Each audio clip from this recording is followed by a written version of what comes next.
धन्यवाद। रत्न सांस्कृतिक परिवारका कलाकार साथीहरू, अब यसपछि आजको यस कार्यक्रमका प्रमुख अतिथि राष्ट्रिय जनमतका केन्द्रीय अध्यक्ष नेपाल सरकारका पूर्व उप प्रधानमन्त्री कमरेड चित्रबहादुर केसीजीलाई आएर आजको यस कार्यक्रमलाई सम्बोधन गर्नको लागि अनुरोध गर्दछु। Comrade Chitra Bahadur KCG.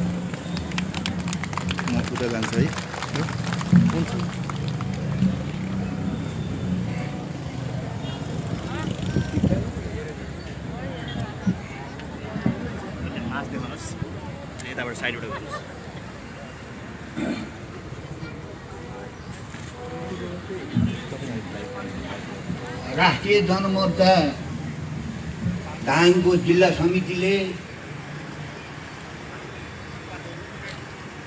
संसद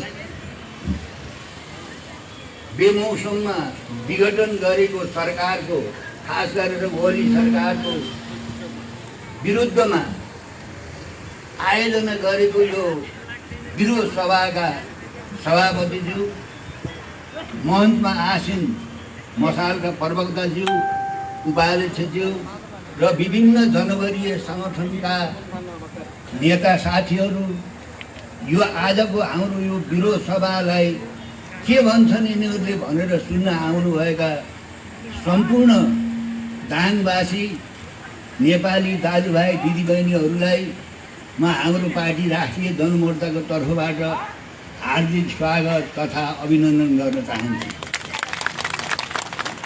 विषय त तपाईहरुले बुझिहाल्नु भएको छ। यति राम्रो देशमा यो देश सधैँ कङ्गाल भइरह्यो। हामीले तपाईको चाहिँ नि 104 वर्षसम्म नेपालमा जानीय शासन चलाउने राणा शासनको विरोध गर्यौं 7 सालमा। उनीहरूलाई हटाएपछि 7 सालपछि विभिन्न राजनीतिक पार्टीहरू राजा सत्तामा आए, विभिन्न पार्टीहरू सत्तामा आए। उनीहरूले तपाईको चाहिँ देशमा नेपाली जनताको मुहारमा तपाईको चाहिँ हाँसो ल्याउन सकेनन्। यति राम्रो चाहिँ प्राकृतिक साधन भएको देश, यति राम्रो खोला नाला भएको देश, वन जङ्गल भएको देश, यति राम्रो हिमाल भएको देश, यति राम्रो कृषि उत्पादन हुने देश, आज हामी चाहिँ संसार अगाडि चाहिँ नि गरिब देश किन भयौँ? हामी निमुखा किन भयौँ? अहिले पनि हाम्रा छोरा नातिहरू दैनिक 2000 का दरले काठमाडौँको तपाईको चाहिँ नि एयरपोर्टबाट अरबका खाडीमा, जापानमा, अमेरिकामा, जर्मनीमा युवकहरू कुनै देशको विकास गर्नको लागि पहिलो शर्त त्यो देशको तपाईको चाहिँ युवा पिँढी हो। हामीले तपाईको चाहिँ दैनिक लखेटिरहेका छौँ। देश खाली भएको छ। यहाँ त तपाईको चाहिँ नि हामी उमेर गइसकेका, कोरोनाले समेत नछोड्ने भएका तपाईको चाहिँ हामीले यो मुलुक पुरेर बसेका छौँ। हेर्नुहोस् है, त्यसो भएको यसको कारण के हो? यसको कारण के हो भन्दाखेरि तपाईको चाहिँ नि यो देशमा राजनीति गर्नेहरू, देश चलाउने प्रशासनमा जिम्मेवारी लिएका मान्छेहरूले कहिले पनि जनतालाई चाहिँ केन्द्रमा राखेर शासन गरेन। जहिले पनि तपाईको चाहिँ आफ्नो पद, आफ्ना नजिकका मान्छेको स्वार्थ, आफ्नो गुट, त्यसैको शिकार भएमा हामी 7 सालदेखि अहिलेसम्म। 7 सालभन्दा पहिले त राणाहरूको पारिवारिक शासन थियो।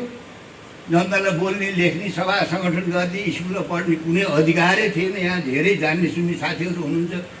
7 साल पछिको यो 70 वर्षको अवधिमा पनि हामीले चाहिँ नि पटक पटक सरकार बेहोर्यौँ, बदल्यौँ, पटक पटक निर्वाचनमा गयौँ, पटक पटक विभिन्न दललाई तपाईको चाहिँ बहुमत दिएर पठायौँ सरकार बनाउन। हामीले तपाईको चाहिँ सुखको सास फेर्न पाएनौँ।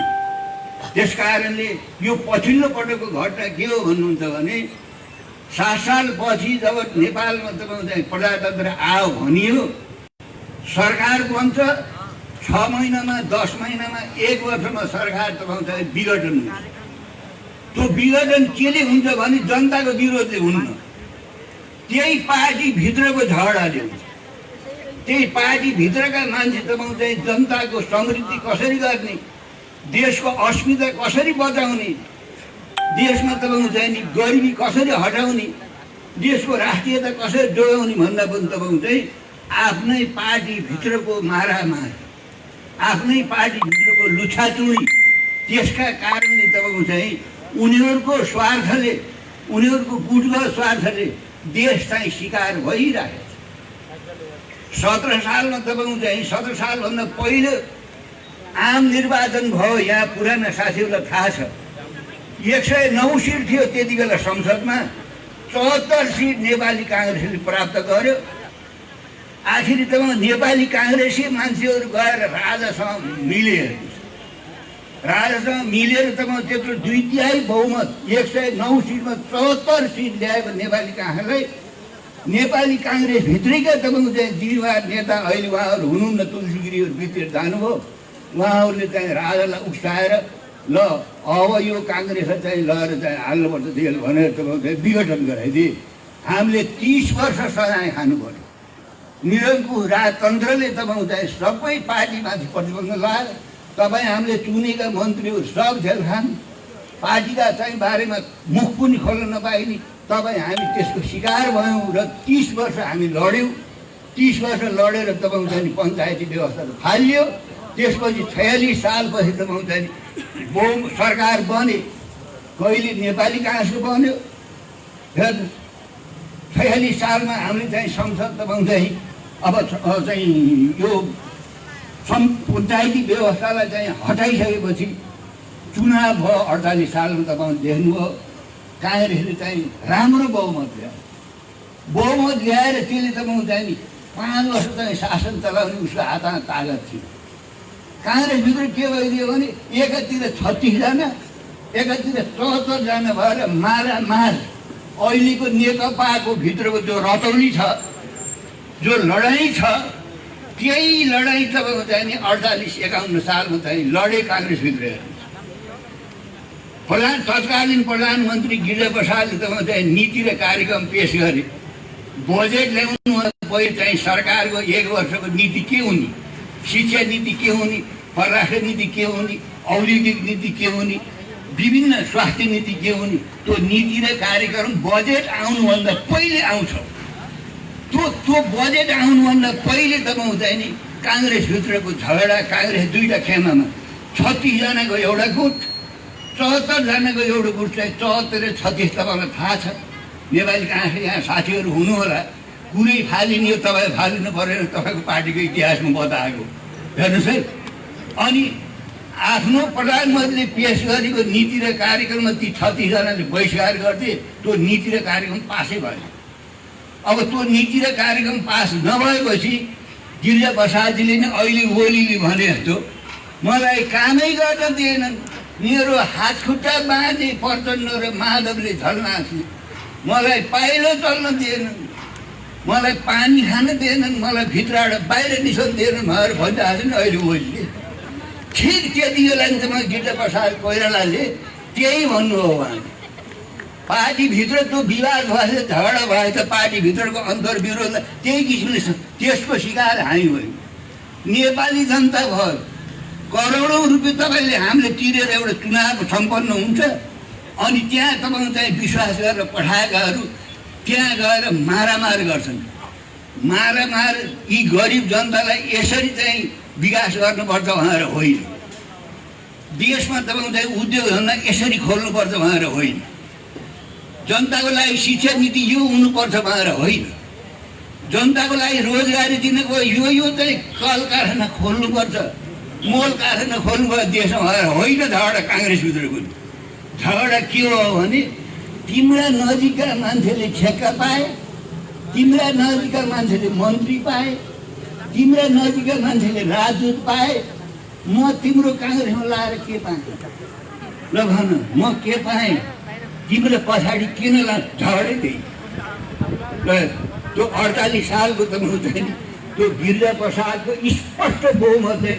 अनि गिरिजाप्रसादले उहाँलाई कुर्सी छोड्न त भएन, त्यो अर्को गर्छु तातो पानी लाउँछु भन्ने देव हानी हुन्थ्यो, उहाँलाई त छोड्नु भएन, उहाँले त कुनै हालतमा छोड्ने कुरा भएन। त्यसपछि उहाँ लहर त म चाहिँ संसद विघटन गरिदिनु। अब नीति र कार्यक्रम पास नभएपछि अब बजेट ल्याउनु पाइने कुरा भएन। अब एउटा मान्छेलाई तपाईँ चाहिँ नेतालाई चाहिँ त्यहाँको चाहिँ जनता त्यहाँ पार्टीले नपत्याए भए त छोडिदिने हो नि, अर्को आउँथ्यो नि, जिउँदो हुन्थ्यो नि त्यहाँ। अनि आफूलाई नभएपछि संसदै बिगड्यो। संसद विघटन भए तपाईँ चाहिँ देश चुनावमा गयो। जनताले नि कहाँलाई के सजाय दियो भने 48 सालमा जो बहुमत दिएको थियो त्यसलाई दिँदै दिएन, जनताले थप्पड लगायो। तपाईँ चाहिँ नि हुँदा खाँदाको बहुमत लगाएर खोला फालेर संसदभित्र ठुलो पार्टी त नेकपा एमाले पो नआयो, बहुमत कसैको पनि आयो। संसदभित्र ठुलो पार्टी एमाले भयो, मनमोहनजी प्रधानमन्त्री हुनुभयो। प्रधानमन्त्री भएको चाहिँ त्यति बेला संविधानमा के व्यवहार थियो भने संसदभित्रको सबभन्दा ठुलो पार्टी जो छ त्यसैले सरकार बनाउने व्यवस्था थियो। मनमोहनजीलाई सरकार बनाउनु लाग्यो। आखिर जब मनमोहन सत्तामा गइसकेपछि गिरिजाबाबुले डर्दैनौ ठाउँ भन्नुभयो, यो मनमोहनको सरकारलाई मैले फुक गरेर ढाल्छु भन्नुभयो। आफ्नो सरकार पनि पार्टीमा असन्तोष भएर लडाइँ गरेर फुक गरेर ढाल्ने, अनि अर्काको पार्टीको तपाईँ चाहिँ गठन भएको छ त्यसलाई पनि फुक गरेर ढाल्ने। यही हो हाम्रो इतिहास, यही हो हाम्रो अनुभव। त्यसपछि गएर मनमोहनजीको चाहिँ सरकार बन्यो। त्यो अलमधु सरकार थियो। त्यो अलमधु सरकारलाई कुनै पनि बेला भत्काउन सकिन्थ्यो। काङ्ग्रेसले नै भत्काउनु चाहिँ चिन्तन गर्यो, फुक गरेर भत्काउने भएको उसको बहुमत थिएन। 9 महिना चाहिँ नेपाली काङ्ग्रेस लगायतका केही एमालेभित्र पनि झगडा थियो, तत्कालीन एमालेभित्र। अनि तपाईँको चाहिँ नि कसले देशी विदेशी कसले फुक गरे गइहाल्यो। 9 महिना सरकार गयो। त्यसपछि तपाईँको चाहिँ नि अब पछिल्लो दिनमा तपाईँको चाहिँ शेरबहादुर र गिरिजाको बिचको झगडाले तपाईँको चाहिँ उग्र रूप लियो। आखिर नेपाली कहाँसे फुट्यो। शेरबहादुर 59 सालमा तपाईँको चाहिँ संसद गएर तपाईँको चाहिँ नि उसलाई ज्ञानेन्द्रलाई चाहिँ बुझाएपछि ज्ञानेन्द्रले संसद विघटन गरे। हेर्नुहोस् त, त्यो एउटा चुनाव गराउँदाखेरि चाहिँ करोडौँ नेपाली जनताले चाहिँ तिर्नुपर्छ खर्च। अनि 8 महिनामा 10 महिनामा 1 वर्षमा चाहिँ संसद विघटन गरिदिएपछि उनीहरूलाई त के भयो? उनीहरूको झगडा हो। त्यस कारणले 17 सालमा विघटन भयो, 48 सालमा विघटन भयो, 51 सालमा विघटन भयो, 59 सालमा विघटन भयो। यो सबै अनुभवले हामीले 64 सालमा संविधान बनाउँदाको बखत के विचार गऱ्यौँ भने देशको प्रधानमन्त्रीले सजिलै चाहिँ संसद भत्काउन नपाउने व्यवस्था संविधानमा राख्नुपर्छ भनेर हामीले तपाईँको चाहिँ त्यो व्यवस्था गऱ्यौँ। अहिलेको व्यवस्थामा चाहिँ 46 सालमा जसरी चाहिँ गिरिजाप्रसादलाई संसद विघटन गर्ने चाहिँ ठाउँ थियो, मनमोहनजीले चाहिँ संसद विघटन गर्ने ठाउँ थियो, शेरबहादुरलाई संसद विघटन गर्ने संवैधानिक ठाउँ थियो, अहिलेको संविधानमा त्यो छैन। 72 को चाहिँ हामीले बनाएको संविधानमा प्रधानमन्त्रीले तपाईँको चाहिँ आफ्नो पार्टीको झगडा मिलाउन नसकेर संसद विघटन गरेर नेपाली जनताको पसिनो खर्च गरेर अरबौँ रुपियाँ खर्च गरेर चुनावमा जाने व्यवस्था संविधानमा छैन, व्यवस्थै छैन। तपाईँहरू त्यहाँ हेर्नु भएको छ, बेलायतमा त्यो व्यवस्था छ, कतिपय संसद भएको देशमा छ। हामीले त्यो व्यवस्था हटाएर तपाईँको चाहिँ नि त्यो त्यसरी प्रधानमन्त्रीले चाहिँ विघटन गर्न पाउने व्यवस्था संविधानमा छैन। र अहिले संविधान विघटन किन गरेको भनेर सर्वोच्चले स्पष्टीकरण दिएकोमा त्यसमा प्रधानमन्त्रीले चाहिँ संविधान चाहिँ विघटन गरेको यो संविधानको यो धाराका आधारमा विघटन गरेको भन्ने प्रतिवादीमा त्यो छैन। के छ व्याख्या हो भने संसदीय व्यवस्था अनुसार प्रधानमन्त्रीले आफ्नो पार्टीको झगडा मिलाउन सकेन भने, आफ्नो पार्टीले काम गर्न दिएन भने संसद, त्यस्तो पनि तर्क हो। कसैले मान्छ? संविधान थाहा नभएका मान्छेले, कानुन थाहा नभएका मान्छेले, संसदीय व्यवस्थाको अनुभव नगरेका मान्छेले हो कि भनेर झुकिने कुरा हुन्छ। अलिकति कानुन जानेका मान्छेले अलिकति संसदीय व्यवस्थामा कसैले मान्छ? त्यसो हुनाले आज तपाईँको जाने मेचीदेखि महाकालीसम्म त्यत्रो 2/3 बहुमत भएको तपाईँको चाहिँ नेकपाको तपाईँको चाहिँ नि घाँजा भएर फुटेर तपाईँको चाहिँ नि आज अब ओली पक्ष एकतिर, प्रचण्ड माधव पक्ष एकतिर भयो। तपाईँ देशव्यापी रूपमा तपाईँको चाहिँ अब त्यस खालले एउटाले अर्कालाई चाहिँ भट्टे श्राद्ध गर्ने चाहिँ कुरा आइरहेको छ। यो किन हुन्छ? यो किन हुन्छ भने हामीले राजनीति परिवर्तन गऱ्यौँ, तर हाम्रा अगुवाहरूको तपाईँको चाहिँ प्रवृत्ति चरित्र चाहिँ बदलिएन। जसरी राणाहरूले तपाईँको चाहिँ सत्ता र शक्तिमा गएपछि सम्पत्ति आर्जनको लागि सबै कुकर्म गर्थे, सबै बदमासी गर्थे। अब अहिले पनि तपाईँको चाहिँ नि जनताबाट चुनिएर गएकाले जनतालाई केन्द्रमा राखेर, राष्ट्रलाई केन्द्रमा राखेर राजनीति गर्दै गरेन। मैले यो गफ लागेको होइन, म आफै 3 चोटि संसदमा गएर हेरेको मान्छे हो, 9 महिना चाहिँ क्याबिनेटमा बसेर हेरेको मान्छे हो।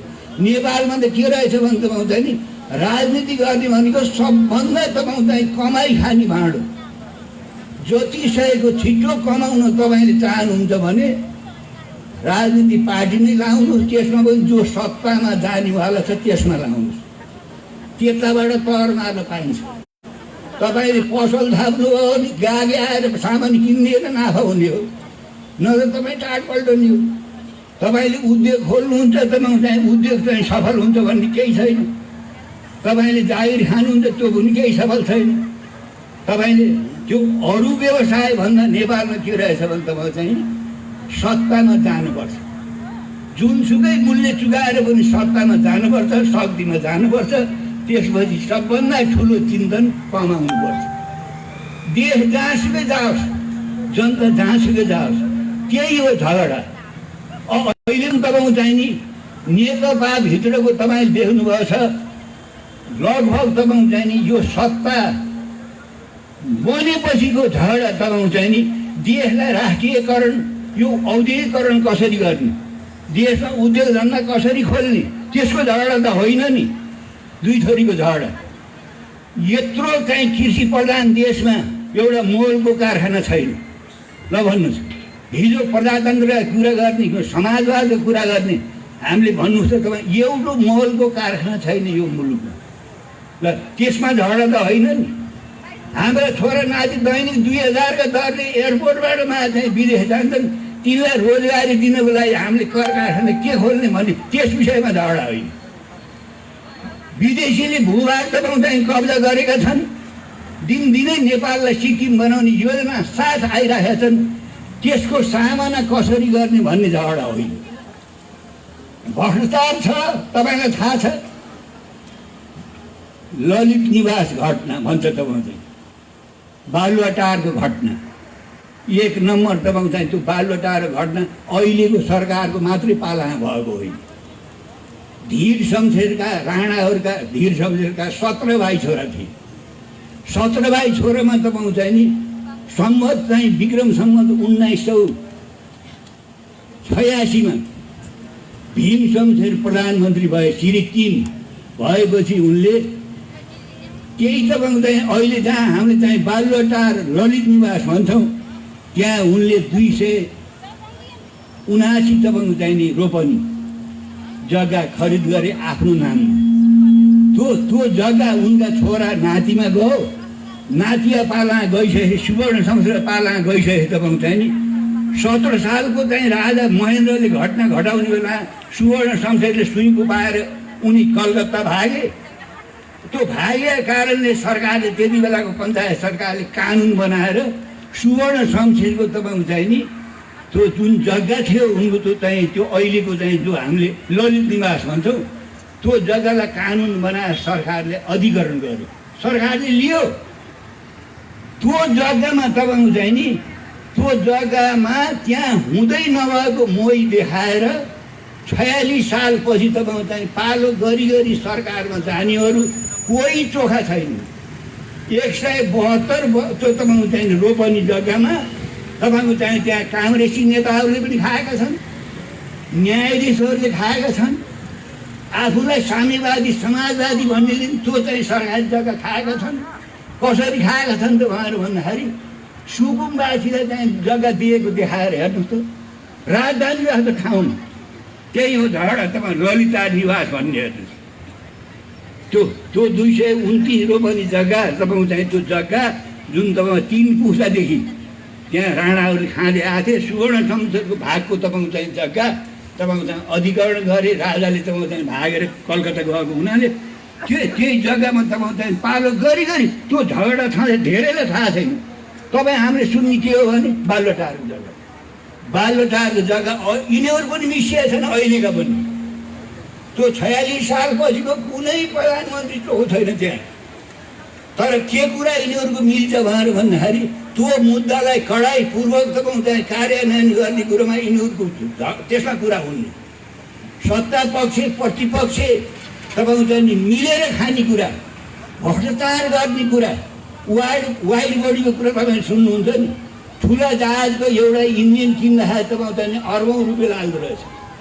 त्यो जहाजको तपाईँको चाहिँ इन्जिन किन्दाखेरि चाहिँ भएको भ्रष्टाचार 4 अरब 35 करोड संसदीय समितिले निकाल्यो।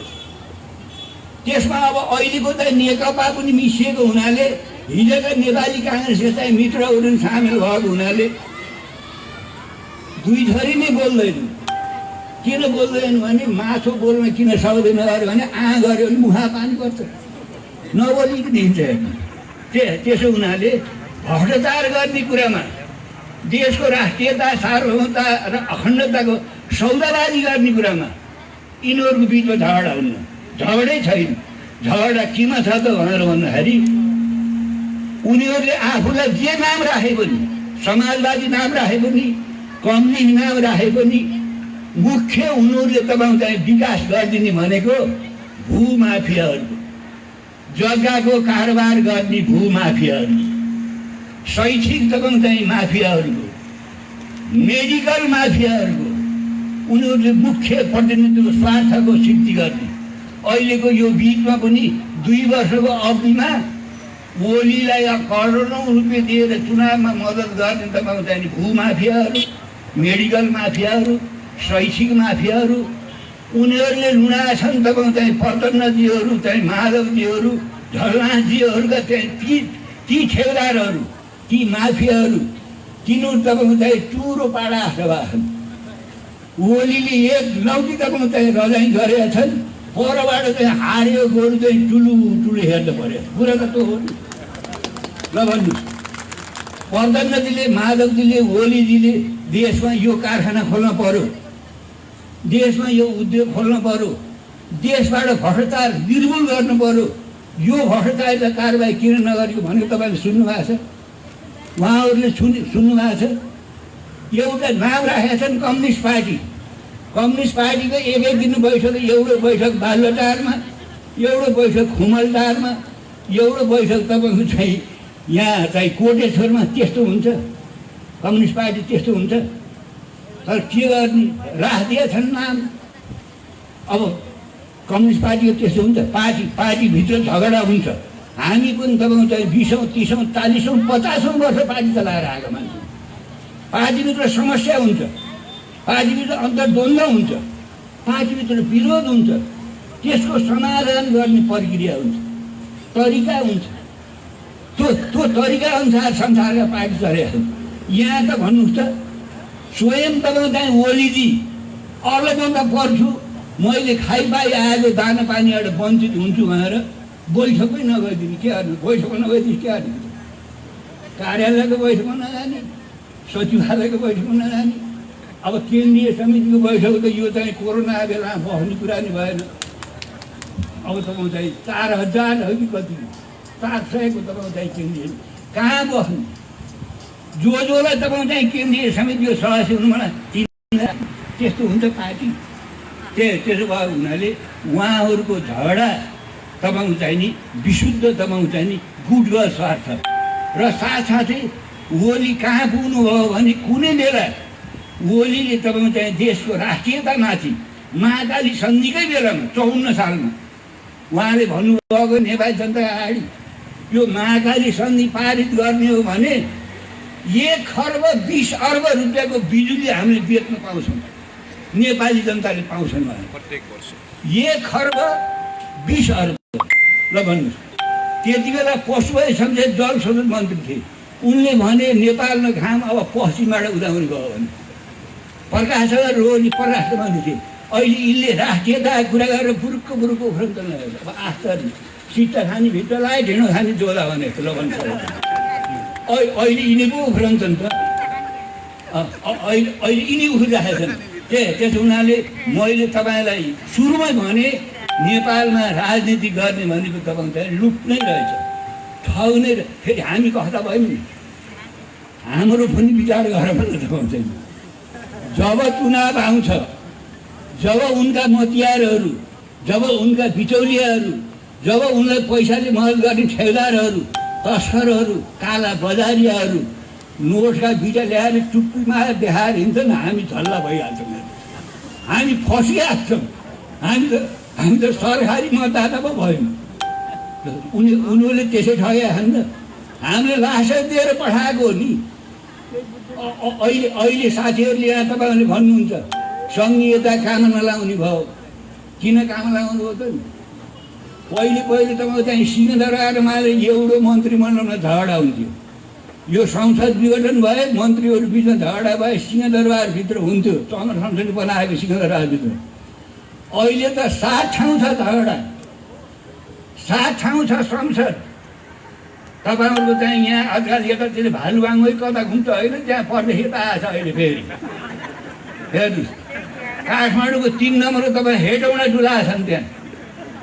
अनि 1 नम्बरको तपाईँ उता विराटनगरतिर सुर्खेतमा यति बाग्ला संसद। अनि 884 जना माननीयहरू। अनि प्रदेशका र केन्द्रका गरेर लगन 144 जना मन्त्रीहरू।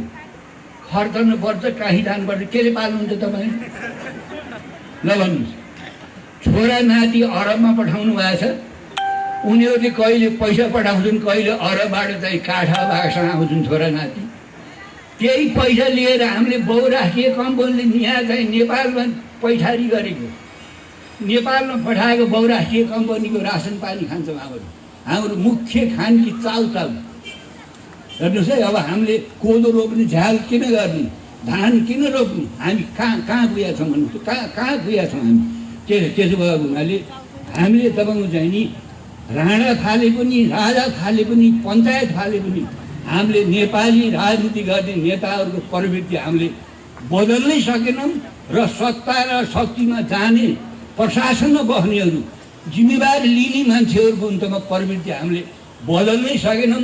उनीहरू चाहिँ आफ्नै प्रवृत्तिमा किन अडिग छन् भनेर भन्दाखेरि उनीहरूलाई हामीले साथ जब चुनाव आएको भोलि हामीलाई लाग्छ हिजो यसले भ्रष्टाचार गर्यो कि गरेन। हिजो चाहिँ हामीले भोट दिन चप्पल बजाउँदै काठमाडौँ हिँड्नेले उसले कत्रो महल बनाएछ, उसका छोराछोरीले कहाँ पढ्छन्, उनका स्वामी छोराछोरी बिरामी भएपछि औषधि गर्ने कहाँ जान्छन्, त्यो कुरा हामीले सबै बिर्सेर हामी कुनै न कुनै पार्टीका बन्धुवा भएको छौँ। जब मालिक आउँछ तब चाहिँ पैसा लिएर अनि मालिक त्यहाँ बिचौलियाहरूलाई कहाँ त पठाउँछ, मालिकै आउन पनि पर्दैन। अनि हामीले आँखा चिम्लेर लाइन लाएर फेरि उनीहरूलाई लाइसेन्स दिएर पठाउँछौँ। त्यसो भएर मैले धेरै ठाउँ भन्ने गरेको छु, कुनै पनि देशको तपाईँको चाहिँ विकास हुनको लागि सबभन्दा पहिले त्यो राष्ट्रको जनताको चेतनामा विकास हुनुपर्छ र उनीहरूले ठग्नलाई विचार गर्नुपर्छ। नत्र तपाईँको चाहिँ नि हामी मतियार भएपछि त उनीहरू सजिलै छ। अहिले पनि उनीहरू ढुक्क किन छन् भनेर भन्दाखेरि भोलि चुनावमा गएर तपाईँको चाहिँ एउटा माननीय हुने उम्मेदवार हुनुले 5-7 करोड रुपियाँ चाहिँ गुल्छर उडायो भने ऊ चुनाव गर्न क्षेत्रमा भाषण गर्न जान पनि पर्दैन। सजिलै उसका चाहिँ बिचौलियाहरू, उसका ठेकेदारहरूले, उसका माफियाहरूले उसलाई जितेर तपाईँको चाहिँ हामी अबिर लगाएर माला लगाइदिनु जान्छौँ। हाम्रो प्रवृत्ति छ त्यस्तो, हाम्रो चेतना त्यसबाट फाइदा उठाएन। त्यस हुनाले अहिले भएको घटना के हो भनेर भन्दाखेरि तपाईँको चाहिँ नि उनीहरूले यो पार्टी एकता हुनुभन्दा पहिले तत्कालीन एमाले पनि, तत्कालीन माओवादी उनको चाहिँ नि माराकुटी थियो। गरेर होइन, पार्टीको साङ्गठनिक पद्धतिको विषयमा छलफल गरेर होइन, पार्टी एकीकरण गर्नुभन्दा पहिले चुनाव आएको थियो। चुनाव आएको हुनाले ल चुनावमा मिलेर जाऊँ भन्ने कुरा भयो, चुनावसम्म ठिकै थियो। अब पार्टी एकीकरण गएपछि सम्पूर्ण जिम्मा कसलाई दिएका अरे भन्दाखेरि चाहिँ 8 लाख पार्टी सदस्य भएकाले ओली र प्रचण्डको जे मर्जी हुन्छ त्यहाँभित्र भएका सबै नेता कार्यकर्ताहरूले त्यही हुकुम पालन गरेका अरे। त्यस्तो हुन्छ। एउटा पार्टीका 2टा अध्यक्ष देख्नु भएको छ कम्युनिस्ट पार्टी यहाँ दुनियाँमा कहीँ? ल भन्नुहोस्। अनि तपाईँ चाहिँ नेपाली जनताले चुनेर पठाएपछि प्रधानमन्त्रीको पद आधी खाने अरे, बची सुन्दरलाई किनेर सिजालामा बस्दाखेरि हामीले ठोकेर आधी खान्छ भने 2टा बसेर त्यस्तो हुन्छ। सरकार प्रमुखको, राष्ट्र प्रमुखको पद आधी बाँडेर खानु 2जनाको सल्लाह अरे। ल अरूलाई त थाहै छैन।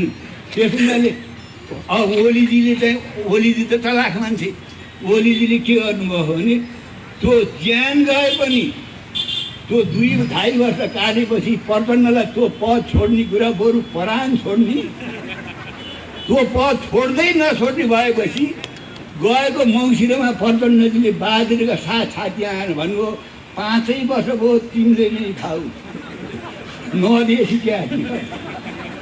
ल भन्नु प्रचण्डजी यो त्याग तपस्या हुन्थ्यो भने 5 वर्ष अध्यक्ष पनि तिमी हो, प्रधानमन्त्री तिमी हो भनेर पार्टी एकता हुन्थ्यो नि। अथवा प्रचण्डलाई 5 वर्ष पार्टी अध्यक्ष प्रधानमन्त्री बनाउने कुरा हुन्थ्यो। त्यस्तो हुन्छ र राजनीति व्यापारीहरूको बिचमा हुँदैन नि। त्यसो भएर त भन्छ नि प्रचण्डले त मौसुमा गएर भो मलाई चाहिएन, 5 वर्ष तपाईँले लुना उठ्छ नि, तर अध्यक्ष मलाई दिनु पऱ्यो भन्ने कुरा भयो। भनेपछि ओलीजीले भन्नुभयो मलाई त 9 माएसम्म चाहिँ एमाले चाहिँ चुनिएको अध्यक्ष हुँ म, तिमीले दिएर अध्यक्ष भन्न थाल्यो। अब हेर्नुहोस् त, अब तैँ सम्झि कि मै सम्झि लडालड भइहाल्यो। त्यहाँ सिद्धान्तको कुरा थिएन, नैतिकताको कुरा थिएन, इमान्दारिताको कुरा थिएन। हेर्नु त्यस हुनाले अध्यक्ष तिमी 32 वर्ष भयो नेकपाको अध्यक्ष, म 2 वर्ष पनि हुन नपाउने? त्यत्रो 32 वर्ष खाएर तिमी अगाएनौ।